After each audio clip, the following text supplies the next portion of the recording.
қайырлы күн оқушылар және ата-аналар. Бүгін қазақ тілі пәнінен 4-ші сыныптың 122-ші сабағын өтетін боламыз. Тапсырма. Мәтінді оқы. Наралтай мен Нәр ойнап отырып, бір-бірінің болашақта кім болатынын сұрайды. Наралтай: мен ғашкер болам, айға ұшам дейді. Нәр: мен де ғашкер болам, сен бүгін айға ұшсаң, мен ертең күнге ұшам дейді. Сонда Наралтай күліп: күннің беті жанып жатқан от қой, оған қонсаң жанып кетпейсің бе дейді. Сонда Нәр: мен онда күннің бетіне түнде қонам деген екен. Тапсырма.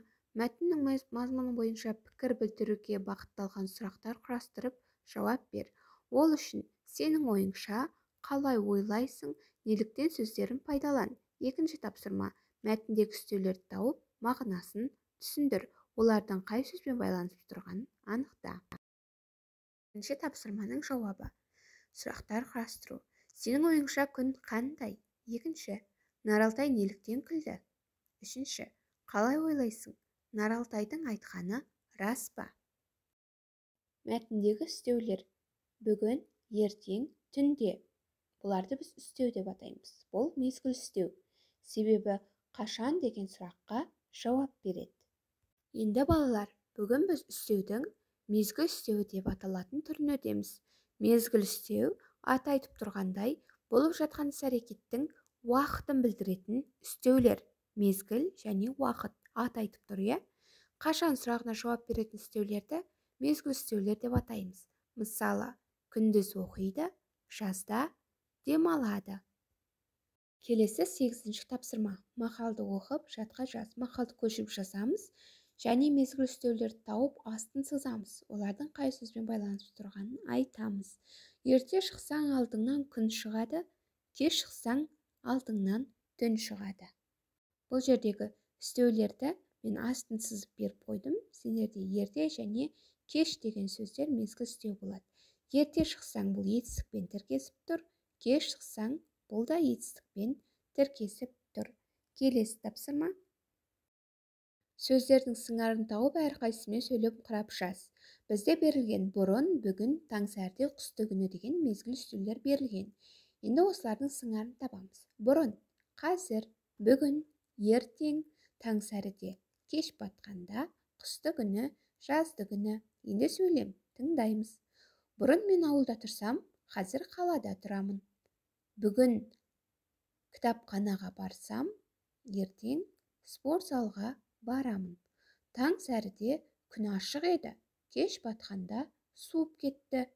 Қыстыгүні күн суытады, ал жаздыгүні жылынады. Енді балалар, бізде өте қызықты тапсырма, 10-ші тапсырма. Жасырылған сөйлемді таңбаға сәйкес әріптердің көмегімен тауып оқы және жаз. Бізге таңбалар берілген. Астына қарасаңдар, таңбалардың қандай әріппен белгіленетінін берілген. Барлығын мұқият қарап, бір-бірімен сәйкестендірсеңдер балалар, бүгінгі күн, ертеңгі тарих деген сөз шығады. Келесі 11-ші тапсырма. Кестені тиісті сөздермен ауызша толтыр және оларды өзара салыстыр.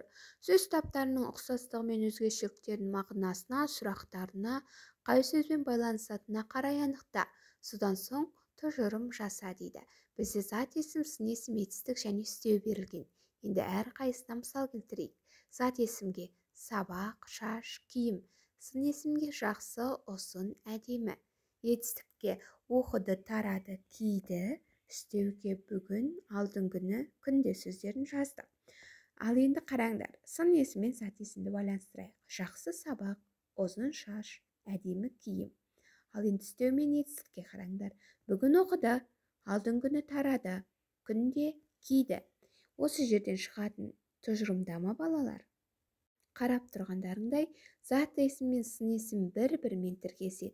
Ал көбіне сөйлемдерде етістік пен үстеу бір-бірімен тіркесіп келеді екен.